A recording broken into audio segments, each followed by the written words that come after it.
high-pitched, bone-shivering sound that shuts down the consciousness before the body can even register the impact. A Canadian Universal carrier is violently torn apart by a 7.5-centimeter shell from a concealed Panther. The turret of the German tank destroyer traverses with a mechanical, almost bored coldness toward its next target. There is no warning, no visual contact, only the devastating effect. Bursting metal swirling through the pale light like glowing confetti, and the sudden gargling silence of men who were bellowing orders just seconds ago. Hot transmission oil sprays onto the wet limestone, mixing with the rainwater into a rainbow-colored lethal pool. The air is saturated with the smell of scorched rubber and the ozone of electrical discharges in the radio sets. We are at the epicenter of a tactical madness. It is July 25th, 1944, exactly 3:32 hours, at the foot of the Verrières Ridge in Normandy. Above the battlefield hangs a dense, suffocating cloud cover, illuminated by 24 massive British searchlights from the rear. This so-called artificial moonlight was intended to light the way for the attackers, but instead, it has created an arena of death. The beams refract off the dust particles of previous artillery duels, shrouding everything in a sickly, diffused gray. The men of the Canadian Black Watch Regiment stand like black silhouettes against this brightly lit sky. They are no longer soldiers, they are targets. As they sink into knee-deep mud that tears at their boots like living asphalt, every one of their movements is recorded with mathematical precision by the German observers on the crest of the hill. This is no ordinary engagement. This is the execution of an offensive through the cold logic of ballistics.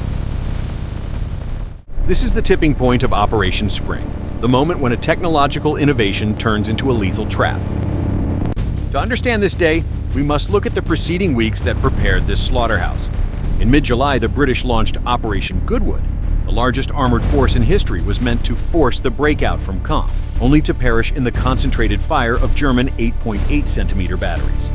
Flanking this, the Canadians conducted Operation Atlantic, clearing the southern suburbs of Caen and setting the first foot on the dominating Verrières Ridge.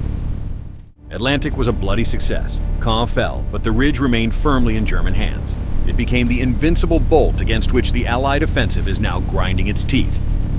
While the Americans further west at St. Lo prepare for Operation Cobra, the Canadians here in the east must form the anvil. Their objective, the final assault on the ridge. The mission is of murderous simplicity. The Canadians must attack so brutally that the German panzer divisions, the elite of the Waffen-SS, remain pinned down here in the east. Every German tank firing here is missing in the west against the Americans. It is a calculated sacrificial death for the victory of the entire campaign. But the chaos begins before the first shot is even fired. The War Diary of the Black Watch records the moment the order collapses. At 5:45 hours, even before the start line, German artillery strikes the heart of the tactical headquarters group. The projectiles shred the damp soil, enveloping the officers in a cloud of lime and steel. In seconds, the battalion is leaderless. Lieutenant Colonel Cantley collapses mortally wounded in the mud, his final orders drowned out by the roar of 10.5-centimeter shells. The medics who rush to help sink knee-deep in the mire, while the next salvo already plows up the ground around them. Two company commanders fall instantly, their radios nothing more than smoldering lumps of bakelite and wire. In this inferno, the only 26-year-old Major Frederick Griffin must take over. He faces an impossible task. His flanks are open. The promised tanks are bogged down in the mud, their tracks spinning uselessly on the wet limestone, creating a hollow, desperate howl. The protection from the Calgary Highlanders exists only on paper. Griffin has no choice. The timetable from headquarters is the law. He looks at his men, whose faces under the artificial moonlight look like death masks. At 9:30 hours, the death march begins. The Black Watch advances in lockstep on the completely exposed slope of the ridge.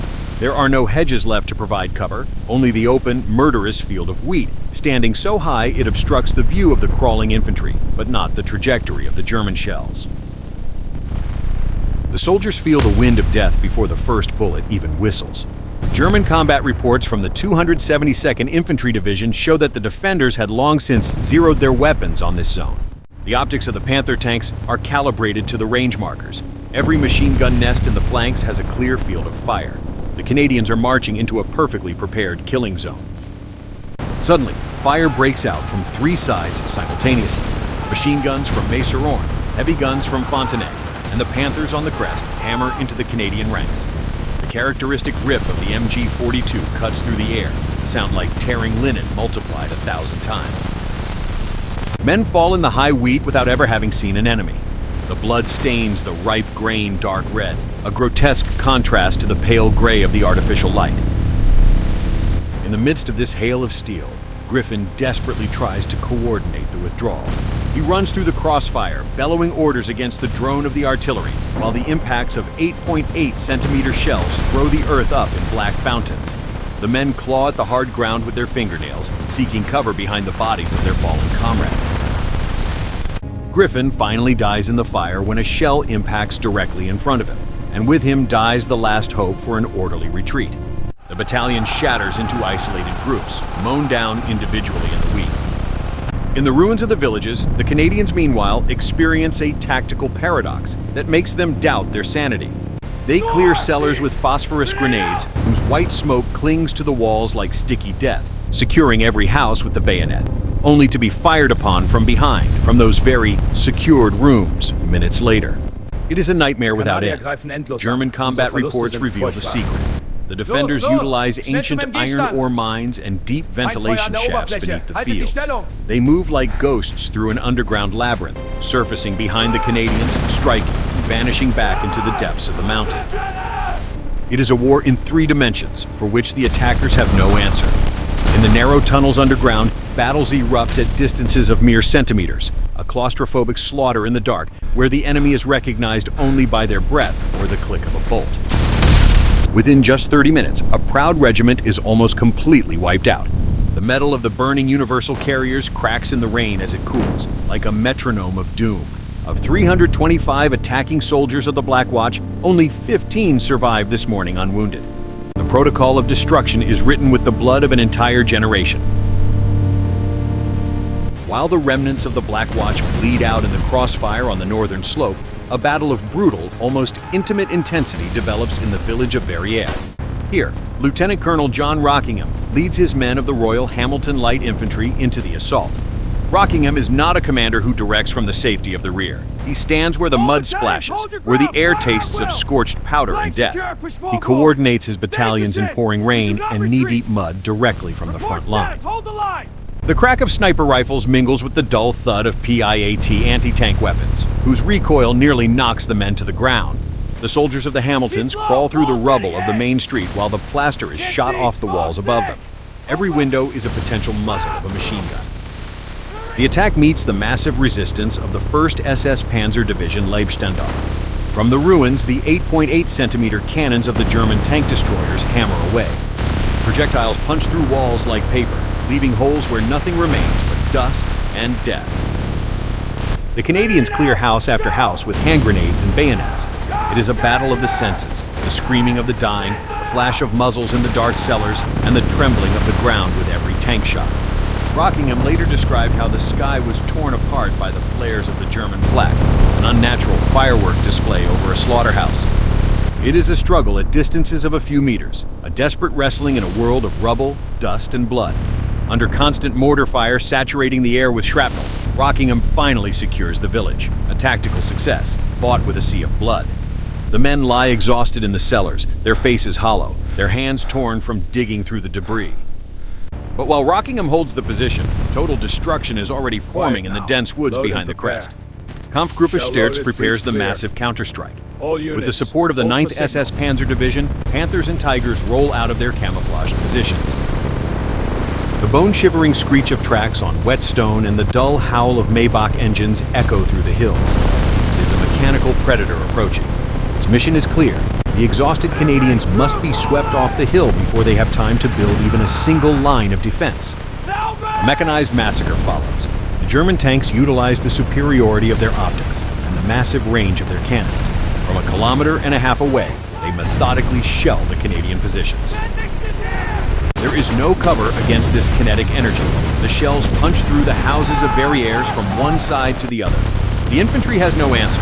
Their anti-tank guns are simply shredded by the high-explosive shells of the Panthers before they can fire a single shot. The soldiers of the Hamiltons claw desperately into the earth while the world around them explodes in black fountains. At 1400 hours, the operative chaos reaches divisional headquarters. General Guy Simons looks at his map and sees only the delayed objectives and the red lines of losses, which spread like open wounds across the paper. He does not see the burning tank wrecks whose smoke chokes the view. He does not see the exhausted soldiers who have been digging in the mud for hours with their bare hands to find a little protection. He orders Rockingham into the next senseless assault. He wants to force the ridge with violence, regardless of the tactical reality of the terrain. He believes in the plan while reality has long since shattered. But Rockingham breaks the chain of madness. He refuses to continue the attack without sufficient tank support. He knows another step onto this open field means not victory, but the total annihilation of his regiment. The cold-bloodedness he showed in fighting German tanks, he now shows toward his own general. He places the protection of his men above blind obedience. He saves hundreds of lives by burning the order in the fire of reason. The attacks are finally called off as the sun slowly sinks behind the smoking hills. We will not throw lives away. On the evening of July 25, 1944, it is certain. Operation Spring has failed. Over 300 men of the Black Watch are dead, wounded, or missing in the dark mine shafts, their voices faded in the depths. It is the heaviest defeat of the Canadian Army since the catastrophic debacle at Dieppe. The fields of Verrières are a graveyard of flesh and steel, a silent testimony to the leadership's failure.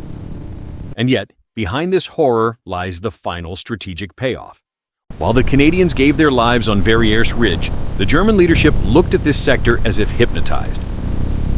They kept their heaviest divisions, their best tanks, and their last ammunition here in the east, firmly convinced that the decision must fall here. Bittrick and Meyer could not throw their reserves to the west because the Canadians pinned them to the ridge like iron chains of blood and determination. On this very day, as the smoke over Verrières has not yet cleared, the actual end of the war in France begins hundreds of kilometers to the west.